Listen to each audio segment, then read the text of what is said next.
신경과학자 조 디스펜자가 알려주는 마음을 제어하는 방법. 당신의 뇌를 재구성하세요. 우리는 프로그램에 갇혀 있습니다. 놀라운 사실을 말씀드리겠습니다. 우리가 35세가 될 무렵 우리 존재의 95%는 이미 암기된 프로그램입니다. 반복적인 행동 패턴, 자동적인 감정 반응, 무의식적인 습관, 고정된 태도와 믿음, 그리고 세상을 보는 방식, 이 모든 것이 컴퓨터 프로그램처럼 작동하고 있습니다. 그래서 사람들은 의식적인 마음의 5%로 이렇게 말합니다.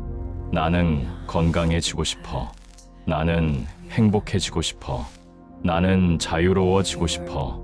하지만 당신의 몸은 완전히 다른 프로그램으로 돌아가고 있습니다. 아침에 눈을 뜨는 순간부터 생각해보세요. 사람들은 무엇을 할까요? 휴대폰을 집어듭니다. 왓츠앱을 확인하고, 문자를 보고, 이메일을 열고, 페이스북을 스크롤하고, 트윗을 하고, 인스타그램을 보고, 뉴스를 확인합니다. 이제 그들은 자신의 삶에서 이미 알고 있는 모든 것에 완전히 연결되었다고 느낍니다. 그 다음엔 일련의 루틴 행동들이 시작됩니다. 침대에서 항상 같은 쪽으로 일어나고, 화장실에 가고, 커피를 마시고, 샤워하고, 옷을 입고, 같은 길로 출근합니다. 같은 일을 하고, 같은 사람들을 만나고, 그들은 당신의 같은 감정 버튼을 누릅니다. 이것이 루틴이 됩니다.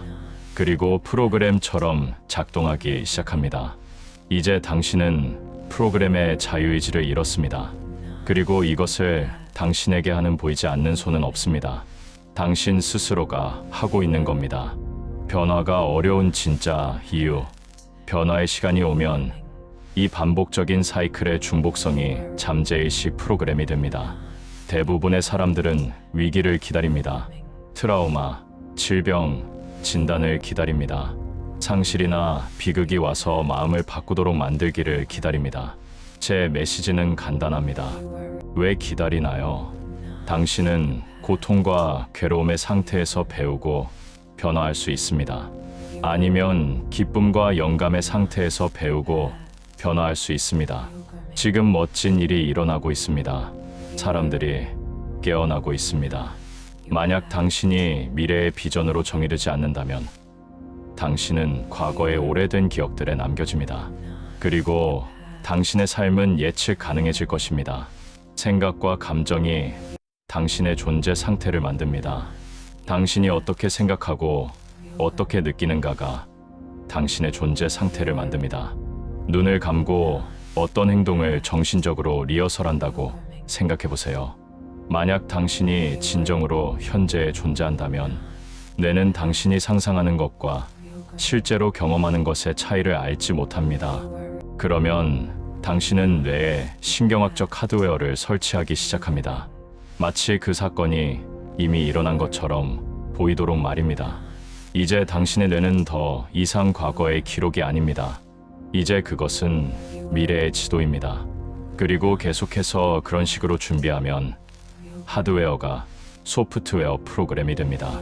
그러면 당신은 행복한 사람처럼 행동하기 시작할 것입니다.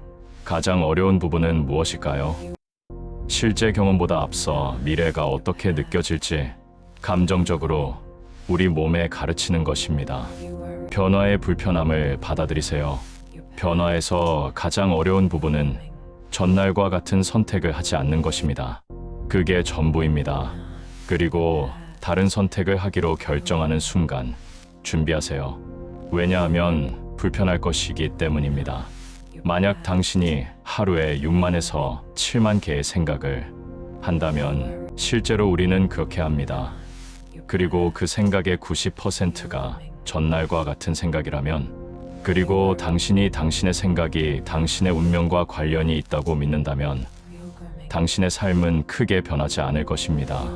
왜냐하면 같은 생각은 같은 선택으로 이어집니다. 같은 선택은 같은 행동으로 이어집니다. 같은 행동은 같은 경험을 만듭니다. 같은 경험은 같은 감정을 생산합니다. 습관이란 무엇인가? 습관은 반복을 통해 얻은 자동적이고 무의식적인 생각, 행동, 감정에 중복된 세트입니다. 생각해보세요. 사람들은 아침에 일어나서 자신의 문제에 대해 생각하기 시작합니다. 이 문제들은 뇌 속의 기억 회로입니다. 각각의 기억은 특정 시간과 장소의 사람들과 사물들과 연결되어 있습니다. 뇌가 과거의 기록이라면 그들이 하루를 시작하는 순간 그들은 이미 과거 속에서 생각하고 있는 것입니다. 각각의 기억은 감정을 가지고 있습니다. 감정은 과거 경험의 최종 산물입니다. 그래서 그들이 문제의 기억을 떠올리는 순간 갑자기 불행하다고 느낍니다. 슬프다고 느낍니다. 고통을 느낍니다. 당신이 어떻게 생각하고 어떻게 느끼는가가 당신의 존재 상태를 만듭니다. 그래서 사람들이 하루를 시작할 때 그들의 전체 존재 상태는 과거에 있습니다. 이것이 의미하는 바는 무엇일까요?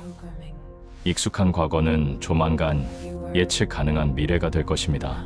감정이 생각의 수단이 되면 당신이 생각이 운명과 관련이 있다고 믿는다면, 그리고 당신이 느끼는 방식보다 더 위대하게 생각할 수 없다면, 감정이 생각의 수단이 되었다면 감정의 정의에 따라 당신은 과거 속에서 생각하고 있는 것입니다. 그리고 대부분의 경우 당신은 계속해서 같은 삶을 창조할 것입니다. 더 큰 문제는 우리가 계속해서 그 회로들을 발화하고 연결한다는 것입니다. 그것들은 더욱 고정됩니다. 당신이 생각을 하면 프로그램이 시행됩니다. 하지만 생각을 따라오는 것은 감정입니다. 두려운 생각을 하면 불안을 느낄 것입니다. 불안을 느끼는 순간 당신의 뇌는 몸과 확인하며 말합니다. 그래, 당신은 꽤 불안해. 그러면 당신은 느끼는 방식과 동등한 더 많은 생각을 하기 시작합니다. 이 사이클의 중복성은 몸을 마음이 되도록 조건화합니다. 변화의 강, 변화의 시간이 오면 사람은 변화의 강으로 발을 들여놓고 다른 선택을 합니다. 갑자기 그들은 같은 방식으로 느끼지 않습니다. 그러면 몸이 말합니다. 당신은 35년 동안 이렇게 해왔어. 이제 고통받는 것을 멈추고 죄책감을 느끼는 것을 멈추고 수치심을 느끼는 것을 멈출 거야. 불평하거나 비난하거나 변명하거나 자신을 불쌍히 여기지 않을 거야. 몸은 미지의 것 안에 있습니다. 그래서 몸은 말합니다.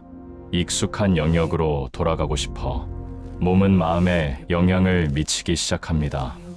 내일부터 시작해. 당신은 너무 어머니를 닮았어. 당신은 절대 변하지 않을 거야.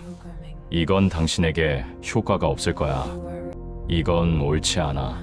만약 당신이 그 생각이 진실인 것처럼 반응한다면 같은 생각이 같은 선택으로 이어지고 같은 행동으로, 같은 경험으로, 같은 감정을 생산할 것입니다. 감정 반응의 과학. 당신의 삶에서 어떤 경험에 대해 더 강한 감정 반응을 할수록 감정 지수가 높을수록 원인에 더 많은 주의를 기울입니다. 뇌가 모든 주의를 원인에 둘 때 스냅샷을 찍습니다. 이것이 바로 기억입니다. 장기 기억은 매우 감정적인 경험으로부터 만들어집니다. 그러면 무슨 일이 일어날까요?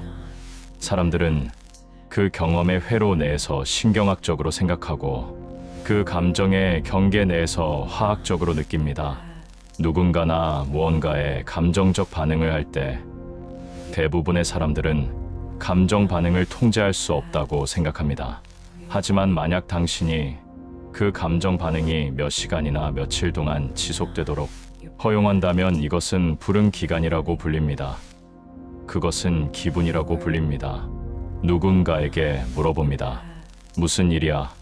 그가 말합니다. 기분이 안 좋아. 왜 기분이 안 좋아? 5일 전에 이런 일이 있었는데 지금까지 하나의 긴 감정 반응을 하고 있어. 같은 감정 반응을 몇 주나 몇 달 동안 계속 유지한다면 그것은 기질이라고 불립니다.